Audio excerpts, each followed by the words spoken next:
Okay friends, so we are continuing. You can write the heading Chapter 3 Lean System and Innovation.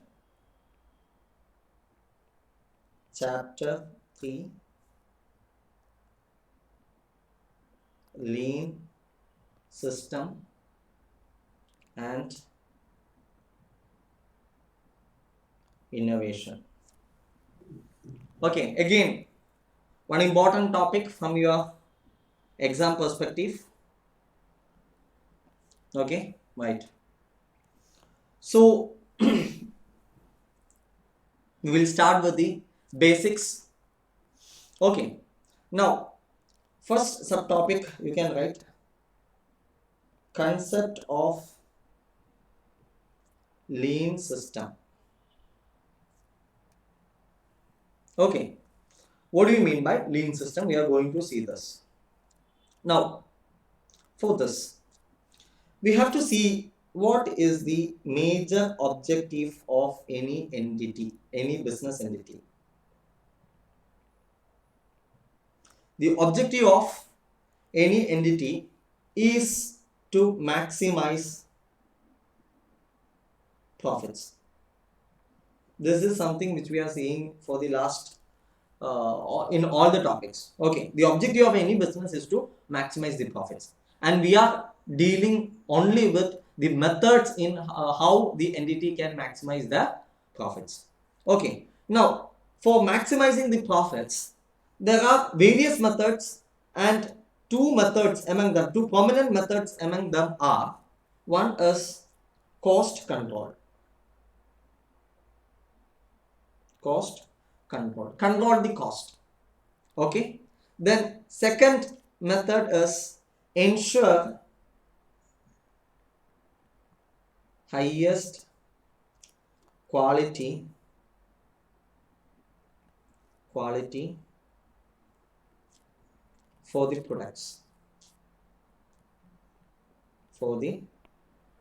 products as well as services or output products or services. Okay, now how to do it? Okay, for achieving cost control and ensuring the highest quality, there are many methods, and one method is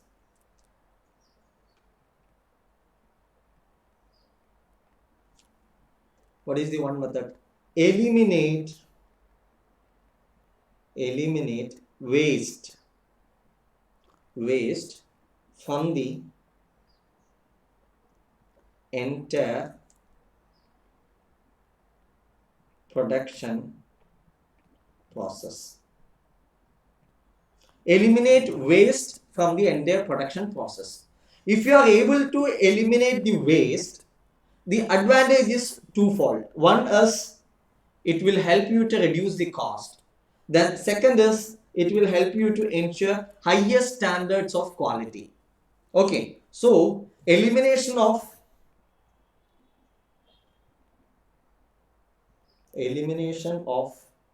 waste will attain two objectives. Okay, one is cost control, then second one is highest standards of quality. These are the two benefits of eliminating the waste. Now, so naturally, the objective of a business should be to 100% elimination of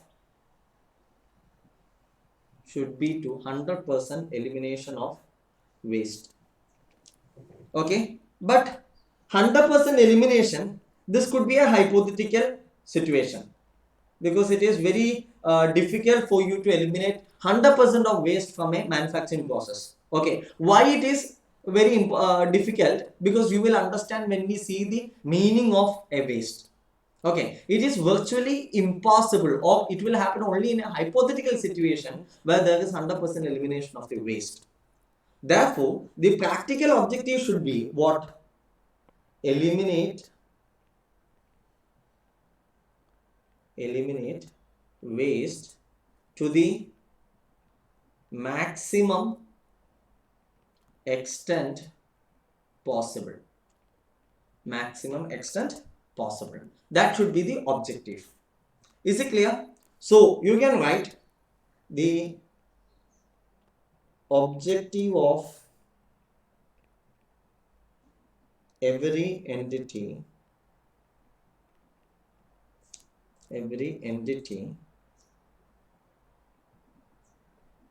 should be to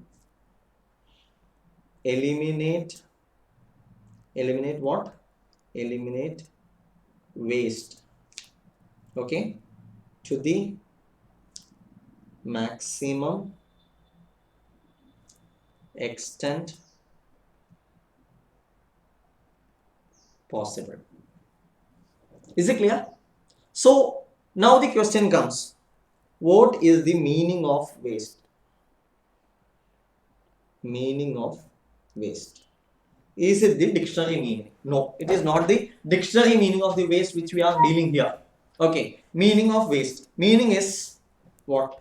Waste is any step or action in a process.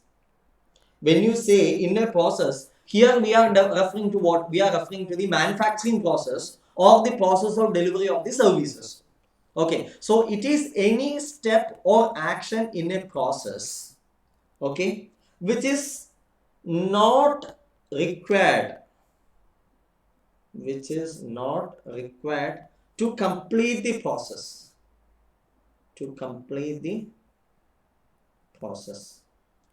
Okay, and thus if any step or action is not required to complete the process, then what can you do with this? What can you tell about that particular process? It is a non-value adding step or action. Am I right? So therefore, no value addition for such process or step. Is it clear? No value addition for such process due to that action or step. Okay, so a waste is a comprehensive term used to define any step or action in a process which is not required to complete that process, and therefore there is no value additions to the process by that particular step or action. Okay, this is what is known as waste. So if any action or step is not providing any value addition to a particular process, then what you have to do with that particular step or action? You will have to eliminate. Okay, since it is non-value adding, it has to be eliminated. From the process. Okay, this is the meaning of waste. Okay, now next, classification of waste.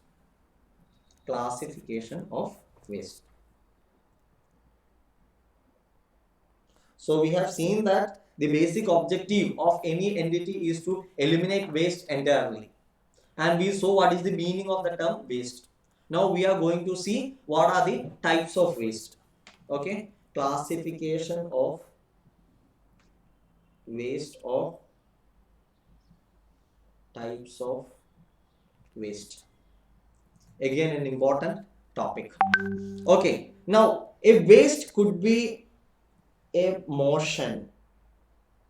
What do you mean by motion? Motion refers to movement. Okay, for example, people, okay, or equipments. People or equipments moving unwantedly.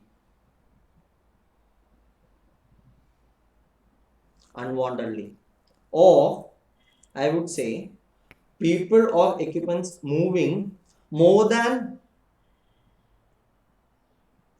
what is required, more than what is required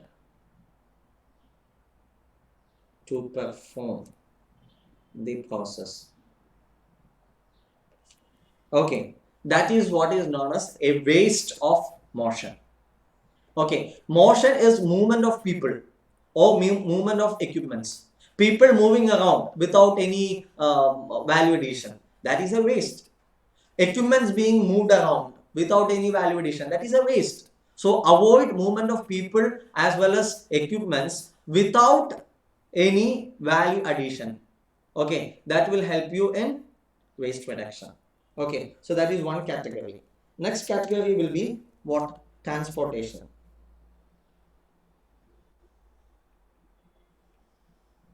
What do you mean by transportation? Transportation refers to movement of products. It could be both input as well as output. Movement of products could be input or output. Okay, now what type of movement which is not actually required? Not actually required for the performance of the process. Okay, what does it mean? Materials, raw materials, these are bought from the supplier's premises.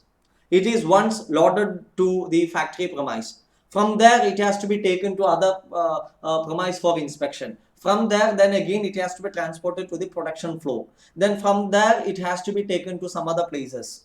Okay, so all these movements, if it is properly arranged, it can be avoided.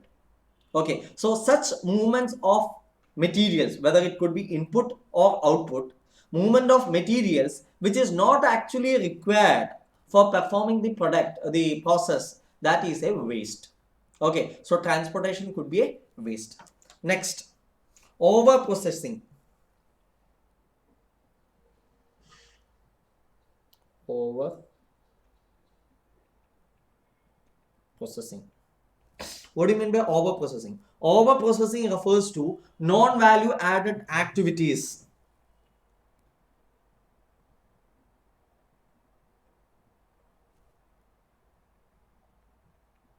Non-value added activities, or you can also call as extraneous or unnecessary or superfluous elements of work.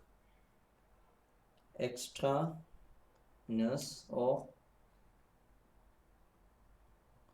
unnecessary or superfluous work elements. I can give you an example. Okay, suppose you are manufacturing a particular product. Okay, let us say product that is manufactured as a cake. Okay, you have manufactured a cake. Then obviously there should be some quality checking. Am I right? There is quality checking where everything is checked. Okay, so this is done by a quality supervisor. Quality supervisor has checked the particular product. Then after the quality is ensured, this product moves to another person. Okay, let us say production supervisor. Okay, production supervisor who takes the count of cakes manufactured. Okay, and update inventory. What's happening here? Here the cake is manufactured, then the same cake is first checked for the quality, There is some team for quality checking. They purely checks the quality. They look for the taste, then the components, whether it is properly baked, everything is checked and it is finally packed and it reaches the production supervisor. Now the duty of production supervisor is altogether different. What is the duty? It is not anything related with the quality checking. Okay, don't get confused that it is quality checking. He is not doing any quality checking, but he is doing the inventory process. He is taking the number of products produced in a day. So he counts this cakes, what are being manufactured and what is coming after quality check in batches, and then he enters into the inventory. Okay, production finished goods inventory, he is entering into that. So it is altogether a different activity, but since these manufactured cakes have already gone through the quality checking department, this inventory management is something which they can do, even though that is not their core activity. It can be done by them by adding a small additional process there. Okay, the quality control person or quality control department, they can also include the inventory of the goods along with when they check the quality. Am I right? They can do it. Okay, so if the quality department or quality supervisor is able to do the inventory adding also, then what happens? The job of this production supervisor, this particular job is not required. In other words, the job of this production supervisor is a waste, because the same activity can be done by quality supervisor. Are you following? Are you following? So if someone else is doing some activity which a previous person or some other can also do, then the work done by the former person is a waste. Is it clear? That is it. Non-value added activity or extraneous or unnecessary or superfluous work elements. You may feel that this is required. Why? Because it is also an essential part of the management. Yes, it is required. But this is something which can be done by some other person also. Is it clear? So that is waste elimination. We are trying to eliminate unwanted, unnecessary work elements to the maximum. So in that process, we have to merge certain activities together. Okay, quality checking people may have to check the inventory also. Is it clear? Okay, so that is over processing. Now coming to the next,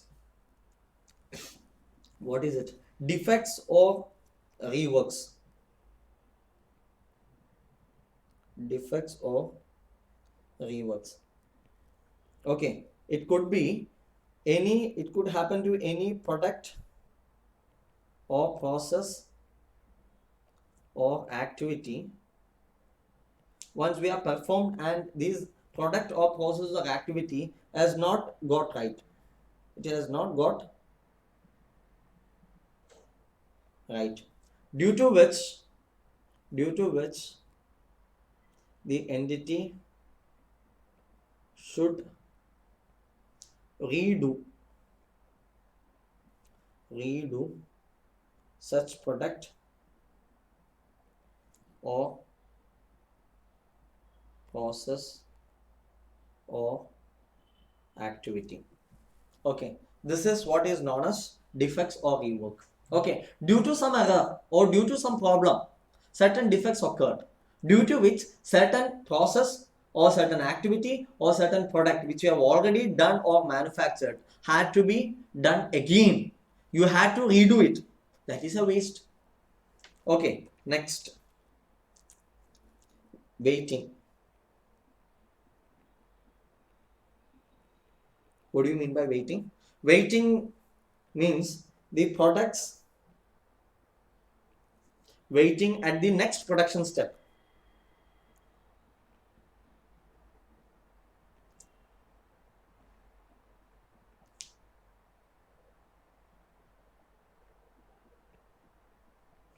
Okay, the entire production process has got lot of steps or lot of subtasks.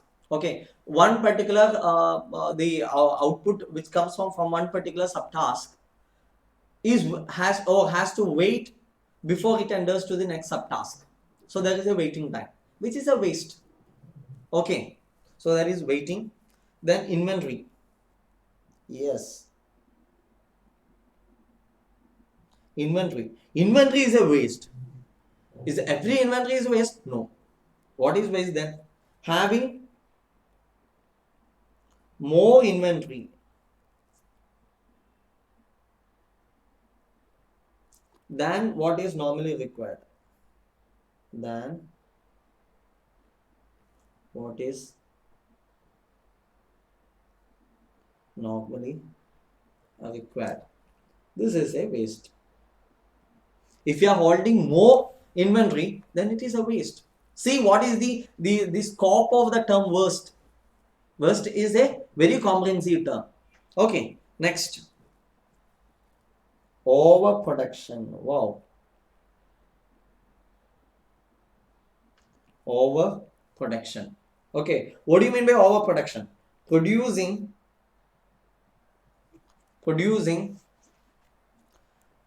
ahead of demands means what? Your demand is only for 10,000 units, but you are producing 15,000 units. So you are producing ahead of your demand, actual demand. It's a waste. Okay, so producing ahead of demands. So this will result in piling up of finished goods.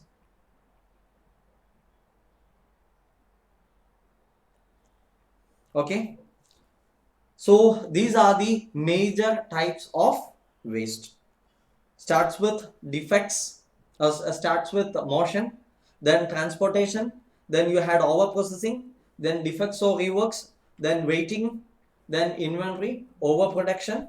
These are the various types of waste. Okay, so the objective is to eliminate all these types of waste from the production process. Okay, and eliminating all these types of waste completely, it is a hypothetical situation which is not normally possible. Okay, so the objective is not to reduce or is not to eliminate everything, but eliminate the maximum possible waste. Is it clear? Now that takes you to what? Meaning of lean system. Meaning of lean system. What do you mean by lean system? Okay, lean system is nothing but organized system of waste minimization. Waste minimization. So you are trying to minimize the waste. Okay, organized system of waste minimization. How to do it? Without sacrificing the what? The productivity in the manufacturing system. You can't sacrifice the productivity. Without sacrificing the productivity, how can you minimize the waste in the system? That is what is known as lean system. Is it clear? Okay. Now, how to implement the lean system? Implementation of lean system.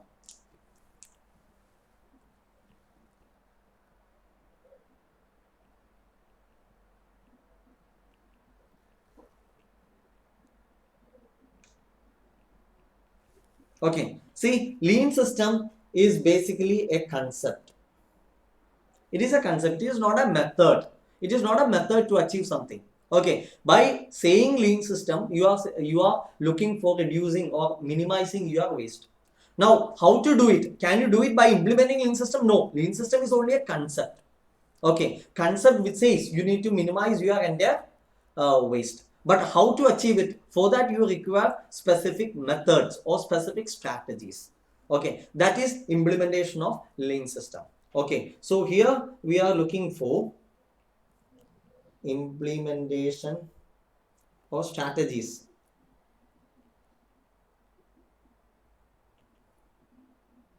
Required for implementing the concept of the concept of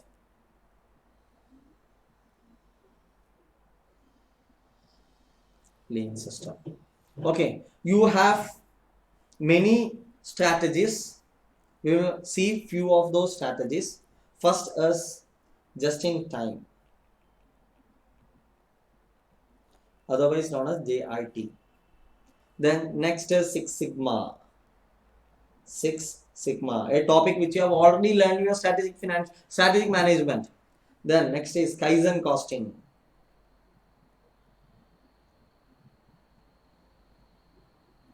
Then next 5S model. 5S model by Japan. Then next total production maintenance. Total production maintenance. Next, cellular manufacturing.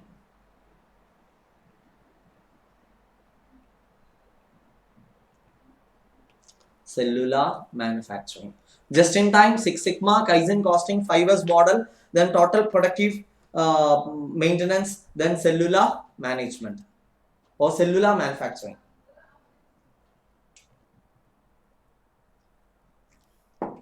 Okay, so in the coming lectures, we are going to see these systems or these methods one by one. Okay, first we will see Six Sigma.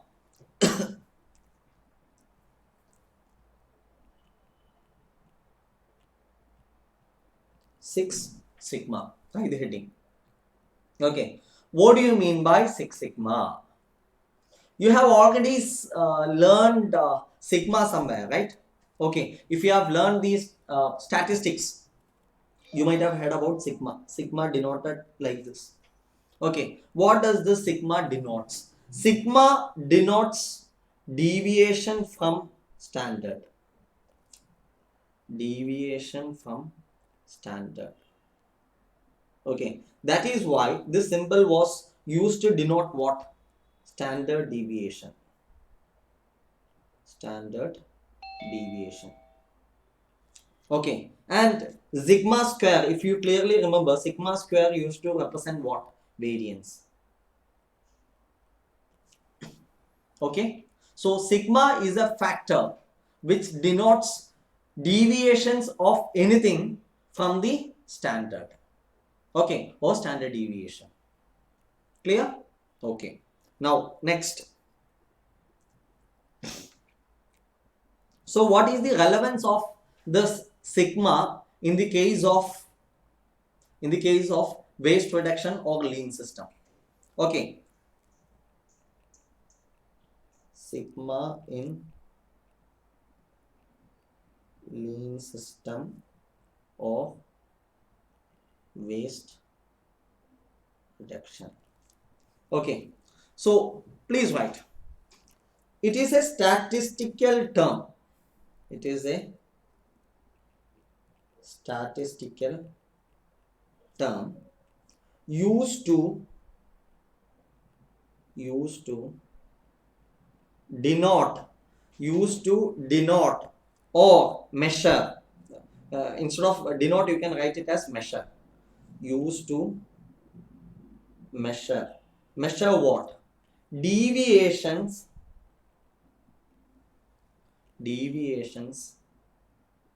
from the standard. Okay, so if you have a standard, from that standard, how many units have been deviated? Okay, so higher the deviations, what does it mean? Higher the deviation, if the deviations are higher, then the quality will be less. Okay, so if you have a particular quality standard, okay, you say that a pencil which is manufactured should be like this. Okay, it should be like this. So when you manufacture, there are certain defects. Okay, so that is a deviation. Defects are always deviations. Am I right? So when the defects are higher, the quality will be less. Your loss will be high. Waste will be high. Okay, so it Six Sigma or Sigma used to measure the deviations from the standard, and as a principle, higher the deviation,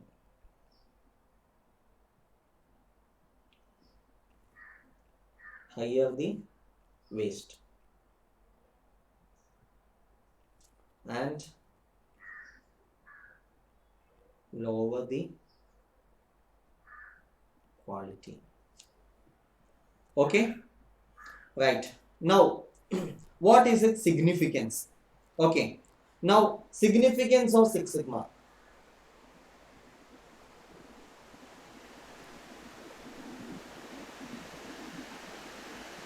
Six Sigma is used to denote deviations or defects in the production process. Okay, it measures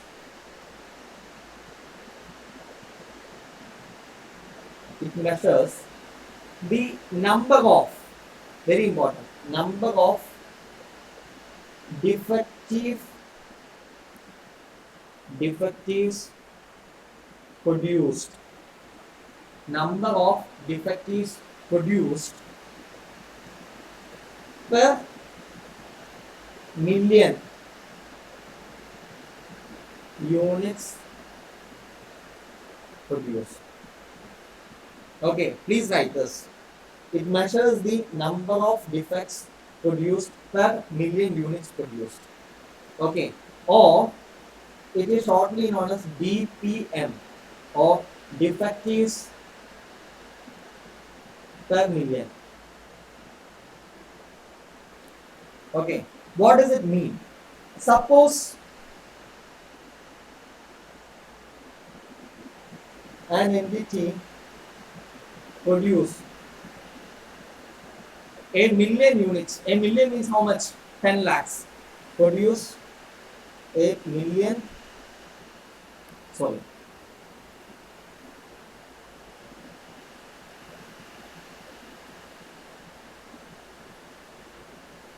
units. How much defectives will be there? Will be there. Okay, this is an average number of defectives. Average. Clear? So, this DPM or defective per million is the basis of sigma. Okay, now you can take our material where there is a chart given. You will have to take chapter number 3. Okay, 1 minute. I will have to download the material.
Okay. So in the second page, I have given a table which denotes the various sigma levels based on the defects per million. Okay. Now, one is 1 sigma, then you have 2 sigma, then 3 sigma, then 4 sigma, 5 sigma, and at the end 6 sigma. Okay. So 1 sigma is denoted as sigma, then here 2 sigma, 3 sigma, etc. etc. I told you the symbol sigma is used to denote the sigma. Okay, so if it is 6 sigma, you write 6 and the symbol. If it is 4 sigma, 4 the symbol. Okay, right. Now, in case of 1 sigma, the defects per million will be how much? 6,91,462. Which means when you produce 1 million products, out of that 6,91,462 products will be what? Defective. Okay, so the quality is very bad because the percentage of defect is 69 and percentage of yield is only 31. So the quality can be taken to be a loss. That is in case of 6 sigma. Now, if you are operating under 2 sigma, okay, what does it happen? Here it is 308,358 defectives per million. 3,08,538 defectives per million, where the percentage of defectives is 31 and percentage of yield is 69. Drastic improvement. Okay, but still it is the number of defectives is very high and this makes your entity non-competitive. Okay, now going to 3 sigma, what happens? It reduces, the DPM reduces to 66,807. 66,807 and the percentage of defectives is only 6.7 percentage. Okay, so when you produce 1 million, only 66,807 will be defective and that means 93.3 percentage of the goods will be good. So your quality is average here. Average quality. Okay, next 4 sigma. In case of 4 sigma, the defective is only 6210 out of 1 million, 6210 out of 1 million. So you are getting 99.38 percentage correct without any defectives. Okay, so and this can be termed to be above average. Clear? Right. Next. What is next? 5 sigma. When it comes to 5 sigma, the number of defectives is only 233. 233 out of 1 million or 10 lakhs, which means 99.9777 percentage. It is true or it is without defectives, and only in 0.023 percentage it is defective. So the quality will be below maximum. You have not reached the maximum but below maximum. Okay. Now you come to 6 sigma, where the defectives is only 3.4 out of 1 million. Out of 10 lakhs units you are manufacturing, your entity will make only 3.4 defectives on an average, and that will give you 99.99966 percentage of perfection or good units, which is nothing but near perfection. So an entity has reached 6 sigma means all the units it is producing, it can be expected to be good units, or the percentage of defectives is just 0.0034 percentage. Okay, or the percentage of non-defective goods will be 99.9996 percentage. Is it clear? So 6 sigma is a concept which is used to achieve the maximum quality. Okay, right. Now, how to implement 6 sigma? You can write the heading implementation of 6 sigma.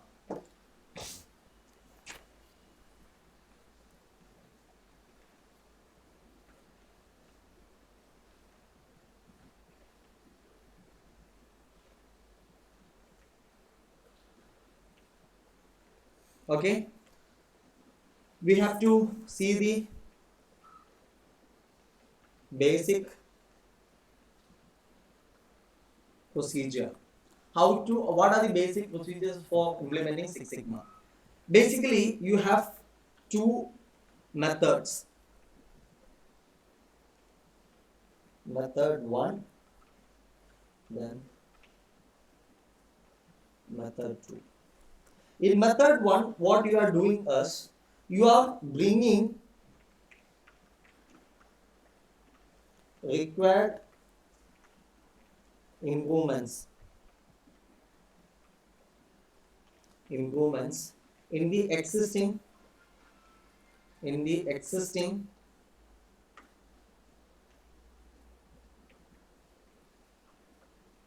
products,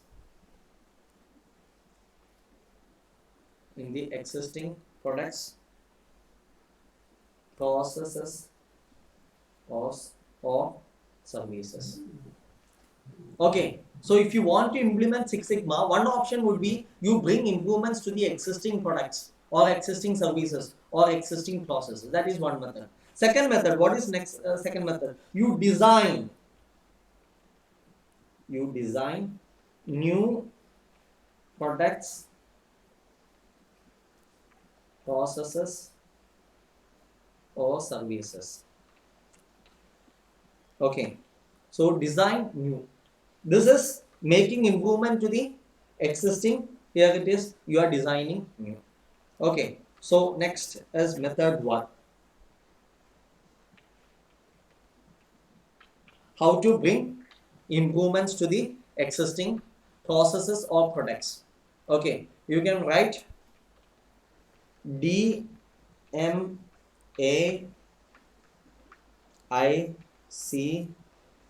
procedure. DMAIC procedure. Okay, for what? For bringing improvements to the existing procedures or processes or products and to achieve Six Sigma. Okay, what is this DMAIC? In DMAIC, D stands with define. Okay, define. Then M stands with, what is M? Measure. Then A stands with analyze. Then I stands with improve. Then C stands with control. Okay, first one, D, define. What do you mean by define? Define the process improvement goals. Okay, you are going to improve the existing processes. Okay, so you define your goals.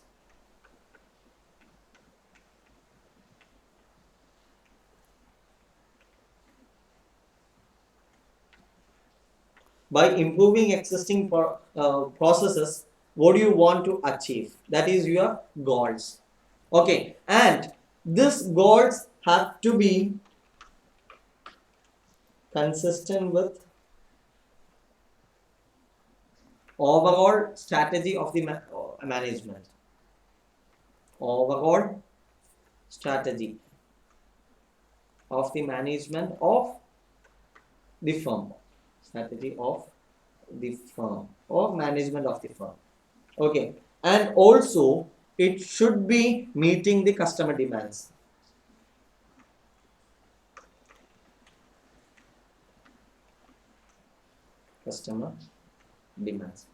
So first you define what is your goal with respect to this entire exercise. What you are going to achieve. Okay, maybe the existing product, you are manufacturing a mobile. Okay, and that mobile should be made the best quality mobile available in the country. That is your goal. Okay, and is it inconsistent with your overall firm strategy? Yes, because your company or your entity does not have any problem in R&D. You can develop a world best or world number one mobile only if you have a strong R&D and your firm or entity is ready to invest millions and millions for that R&D. If your entity is not ready to do that, then probably you can't do R&D. If you can't do any R&D, how can you bring out the best product? So you will have to change your strategy. So that is the importance of having a goal which is consistent with the overall strategy of the entity. Then it should meet the customer demand. You are producing the best, the world best mobile, and you are pricing it at 1 crore rupees. There is no adequate demand. Will it be successful? No. So any plan or any goal, it should be in accordance with the customer demands. Then second, measure. Measure what? You measure the existing process. Okay, so you want to improve the existing process. If you want to improve the existing process, you need to know where the existing processes are right now. Okay, so measure the existing processes.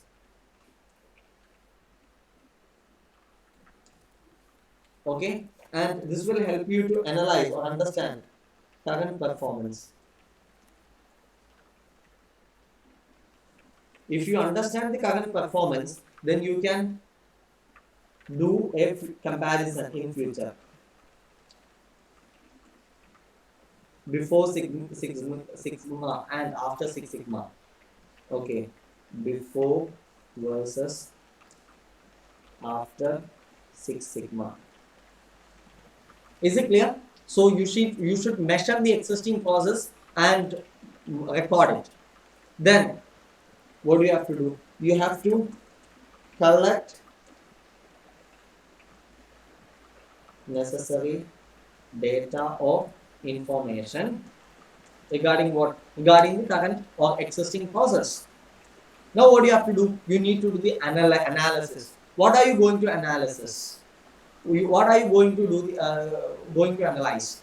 It will be the cause and effect. Cause and effect relationship. Relationship between factors. Okay, there are multiple factors in the production process. Okay, and there are relationship between these factors. You understand this relationship. What is its cause and what is its effect? What effect it will have if there is a relation between this activity and this activity. That is very important. So you analyze the cause and effect relationship between various factors in the process. Okay, and also understand the internal relationship between the factors.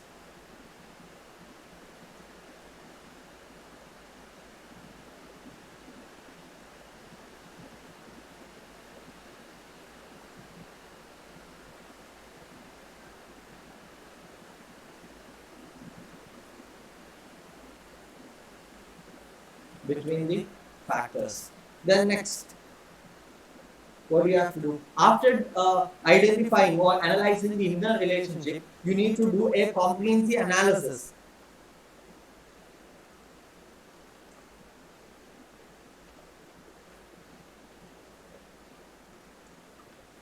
Comprehensive analysis to identify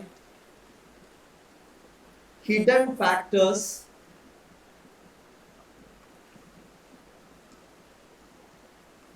or root causes for the defects.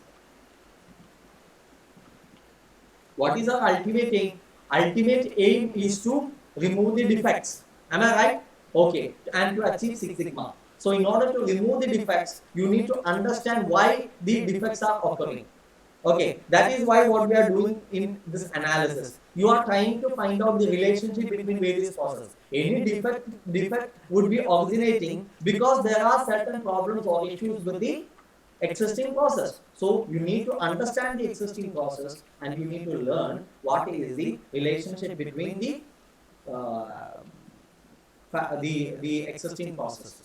Okay, then improve. What do you have to do? Once you have identified the entire relationship between the existing process and the cause and effect for the reasons of defects, then you have to improve upon the processes. Okay, how to do it? Improve upon the existing processes.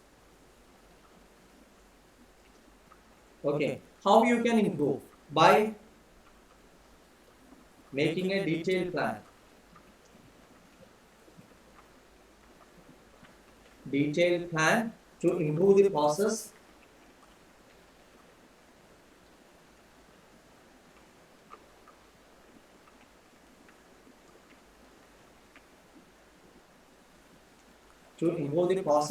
and also eliminate the root causes. Eliminate the root causes of defects. There are certain factors or certain reasons for the defects. You identify those reasons and you eliminate it. So that is improve. Then next, control. Okay, what do you mean by control? In control, you are doing trial runs, then pilot runs.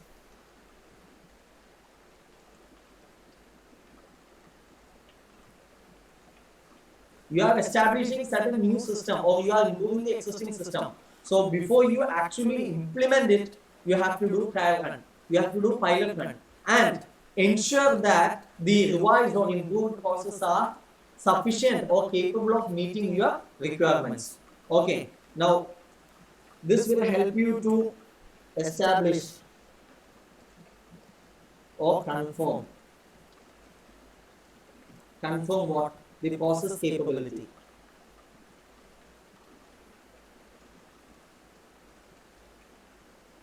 Process capability. Okay, why process capability? To reduce the defectives. Okay, also this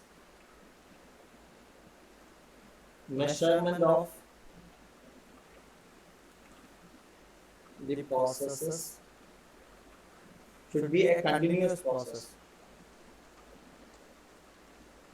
Should be continuous.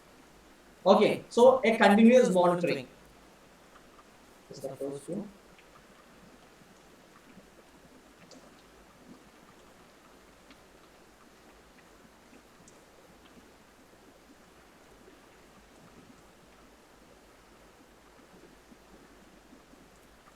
Processes. Okay, that is DMAIC. Now moving to the next, DMADV. You can write the heading. Method 2, DMADV.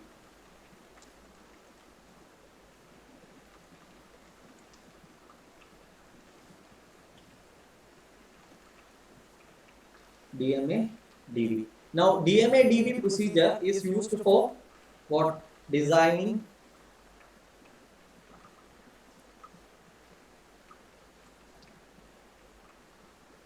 new products. Am I right? New products or services. Again, D stands for what? Define.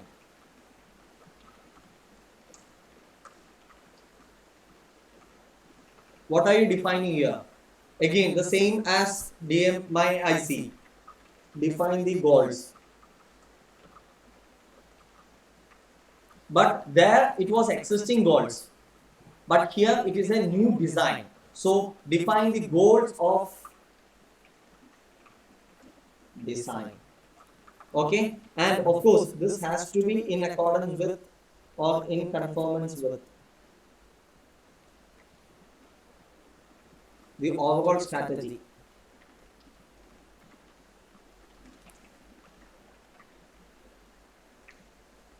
Okay, then it will be in accordance with the customer requirements.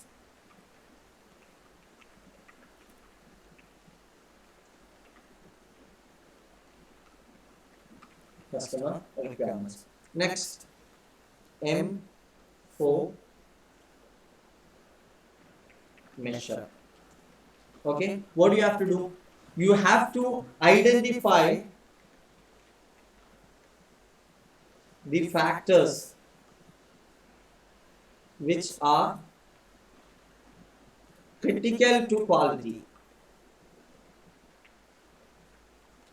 Critical to quality. See, in the previous, we were evaluating an existing process. Whereas here what you are doing, you are creating something new. A new design is being developed. So you need to start from the scratch. Okay, first you are identifying the goals of design. What you are looking for achieving from that particular design. That is first step, define from the design. Okay, now next is measure. Measure what? You need to know what are the factors that are critical to quality, without which you cannot succeed. Okay, these are CTQs. Okay, so plus whenever these factors are identified, you have to see what are the risks involved. Okay, risk involved. Say for example, if you are doing a mobile phone,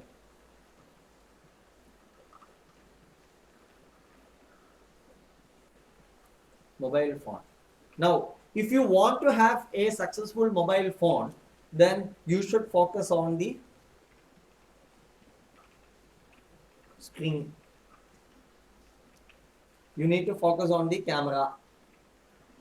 Am I right? You need to focus on the quality of the screen as well as camera. Now, okay, you want to have a good screen for which we are going to have something like retina display. Okay, you can have it, retina display. But in the case of retina display, let us say the cost will be something around 20K. Just assume the cost of this retina display will become 20K. So this will take your total product to a cost of rupees 40K. Total cost of the product will be 40K, and based on your advertisement overheads etc., this can be sold only at 70K. The mobile can be sold only at 70K. In that case, what will happen? If your company is ready to sell this premium product, then it's okay, good, you can go ahead. But if your firm's strategy is to provide mobiles at budget rate, if that is the overall strategy, then selling a product at 70K is not feasible. You won't be able to sell it. Okay, and customers, if they are not willing to purchase the mobile at 70K, then there is no use. So the goals of the design activity should be consistent with the firm's overall strategy as well as consumer demands. Okay, then next is measure.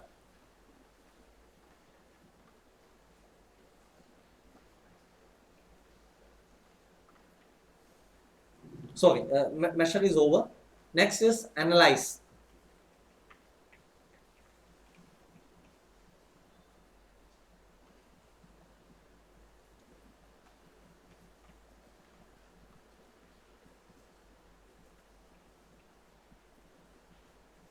What are you analyzing? You are analyzing the various alternate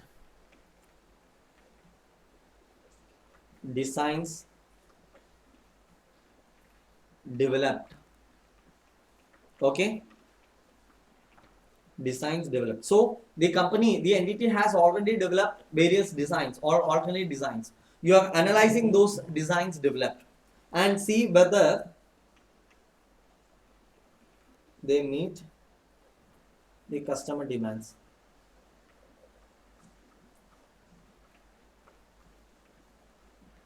Customer demands. Okay, so here the objective should be to create a high level design and select the best design. Okay, you need to develop alternate designs, then you analyze those designs and select the best design. Next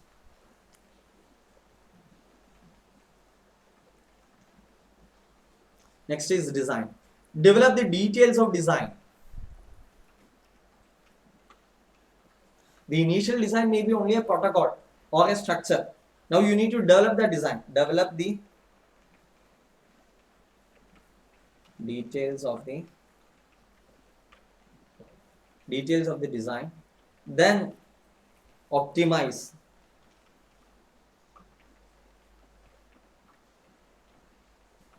design using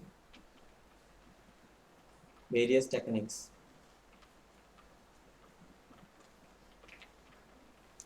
Clear? Then last will be verify.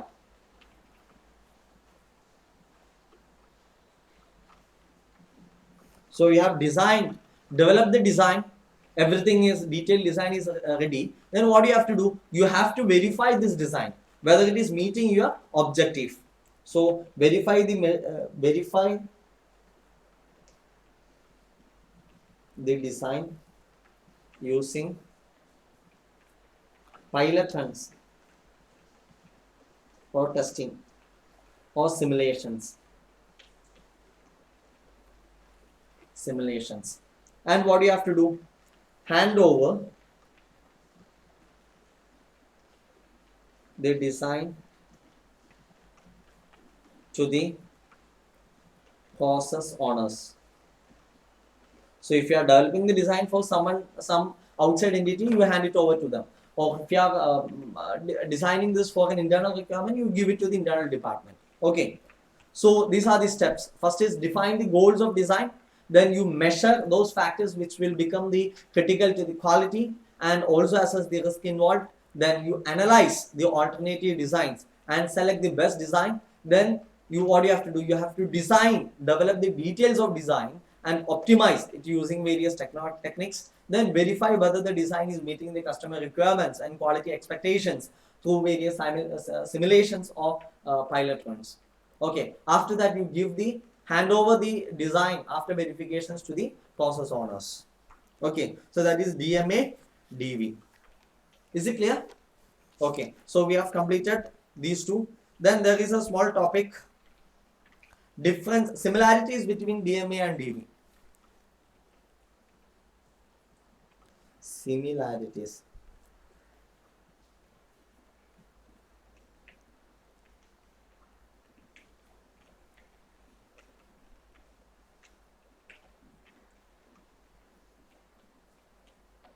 Plus DMA DV. Okay, both DMA DV and DMAIC are same kind of Six Sigma technologies or concepts. Okay, then both customer requirements, both consider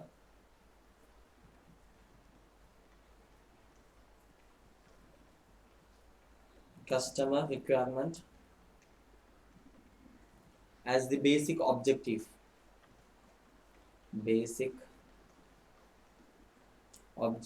of the entity. Okay, basic objective of the entity will be the customer requirement. Now you have to see the differences. Okay,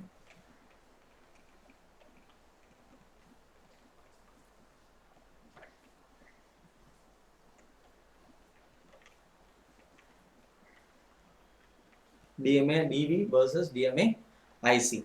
Okay, now DMA DV.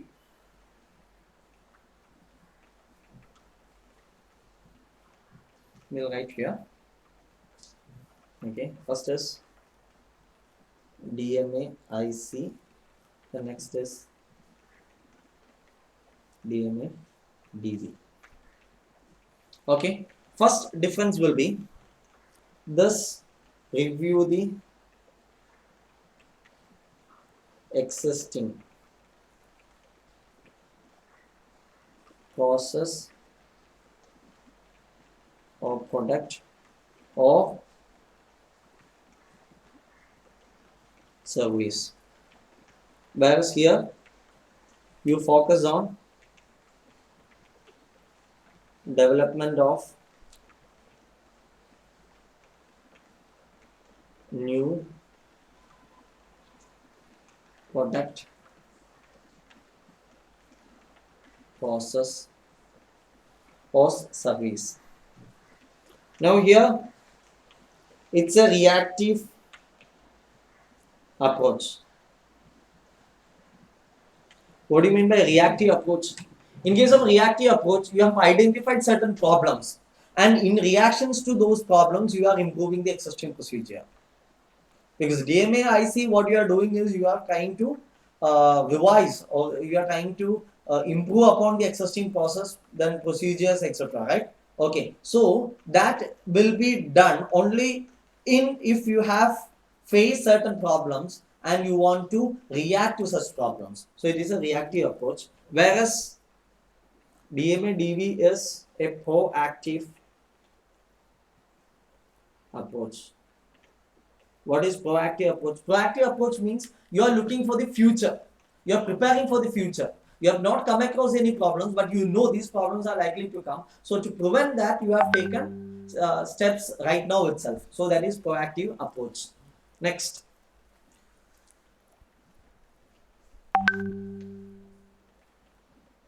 Here, by improving existing systems, you will increase the capability.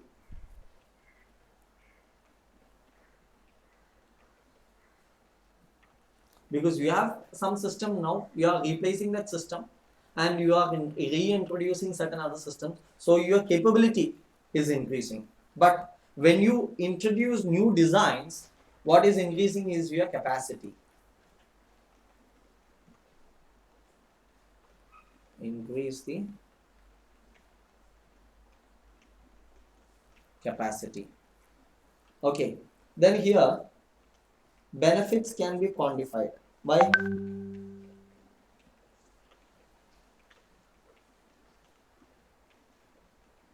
why? Because you have certain existing problems for which as a solution you are introducing the Six Sigma or DMAIC. So you have certain problems current now and you know what is the loss made out of that problems. Now when you do implement this new system, you are able to save that losses. So you know what is the benefits that can be quantumized. You can measure it.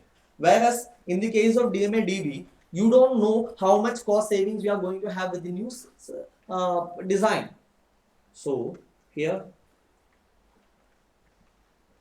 benefits will be visible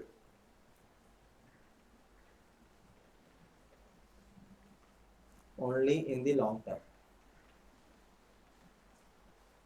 and these are difficult to quantify.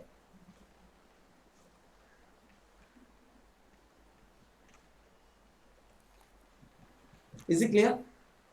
Okay. Now these are the differences between DMAIC and DMADV. Now there is another small topic, tools under Six Sigma.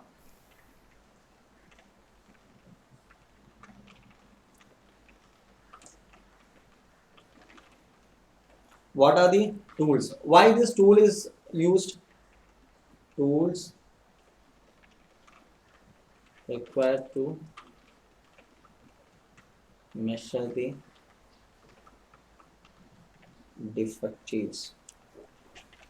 Okay, defectives and actions to be taken. One is control chart. What is this control chart? Have you heard about histogram? It is nothing but, control charts means you are monitoring the variance in the process by having a standard and actual data. So what you do in control chart is you have certain parameters for which there is a standard and there is an actual value. You are comparing these two. Okay. Now, what is the benefit of this control chart? Because it alerts the business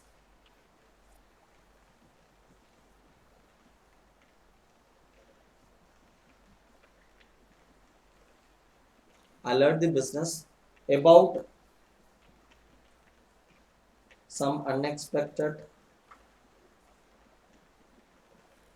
variances. Next is histogram. What is histogram? Histogram is otherwise known as bar diagram, wherein you are representing the data on the basis of bars. Okay, so this is graphical representation of data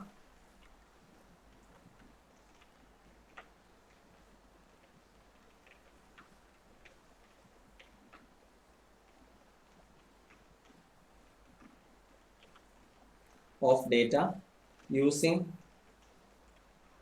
bars of different heights. And what does this height represent? Height represents the value or the volume of those factors or the data. Okay, next, after histogram, Pareto diagram.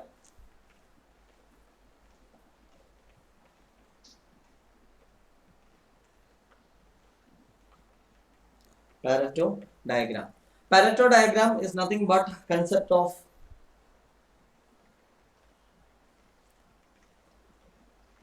(80-20) rule. You have this Pareto analysis in detail in the coming chapter. Okay, in Pareto analysis, what you are doing is you are dividing the entire defects into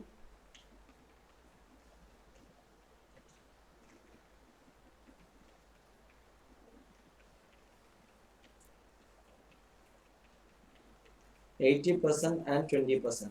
80%, this will be majority. So what do you have to do? This is majority but less in value, so less attention.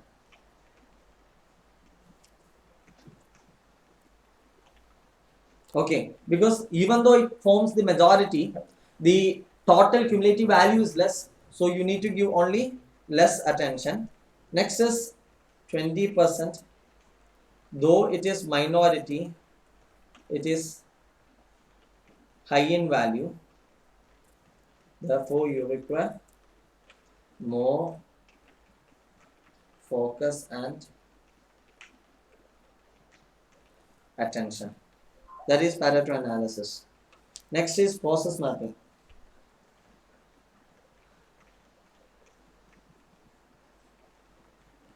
Process mapping. So process mapping refers to creating workflow diagrams. If you want, you can create a workflow diagram for your audit. How the audits will be started, how you are proceeding with the audits, what are things you will check. Everything is represented in one single diagram. That is what is known as workflow diagram or process mapping. Okay, so in workflow diagram, what you do is you map entire processes undertaken and also display the relationship between the major equipments.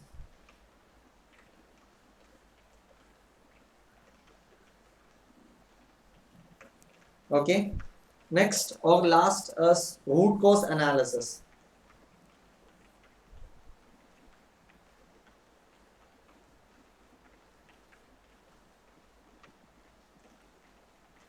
Root cause analysis.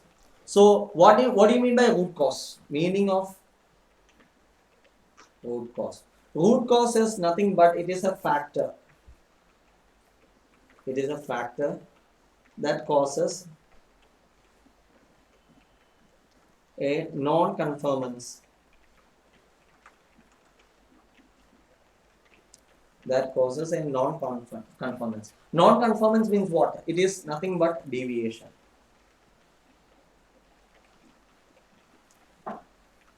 Non-conformance of deviation. Okay, so what do you have to do? You have to, once this factor is identified, eliminate.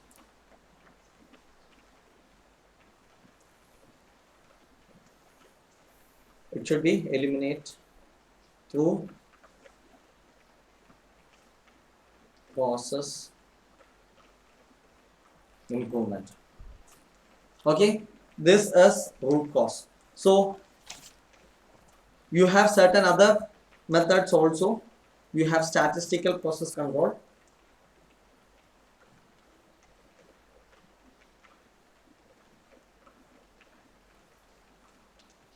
Okay, why do you need statistical process control? You need to analyze the data.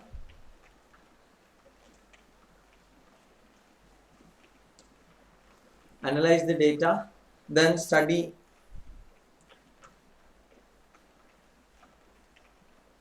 and monitor process capability.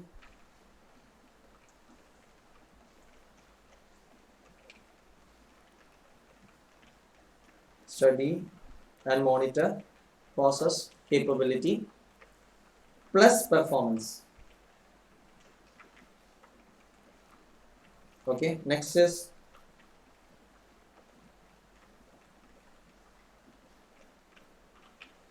tree diagram. Okay, what is tree diagram? It is tree diagram. It is a management planning tool.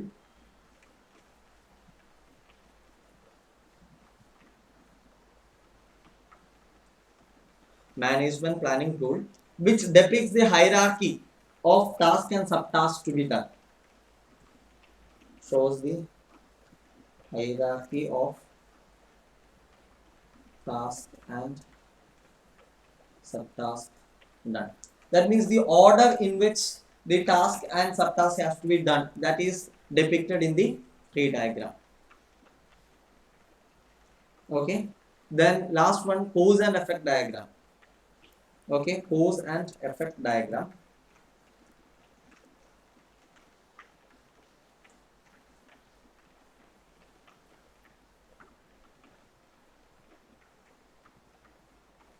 Cause and effect, not effect.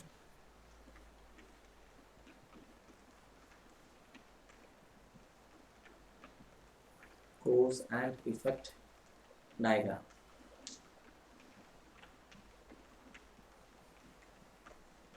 Okay, now how does it help you? Cause and effect diagram help to identify the cause for various problems.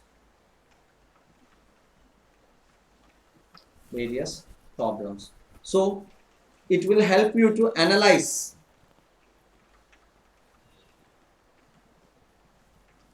the effect of these problems. Okay, so basically you just need to understand these tools, the name of these tools, and one line just to write what is this. Okay, so I have given it in the material. You just learn that, that is more than enough. Okay, so that is the quality management tools under Six Sigma. Okay, now before moving to the next topic, we have a case study. Okay, and we need to do that case study. But before that, we will take a small break. 10 minutes.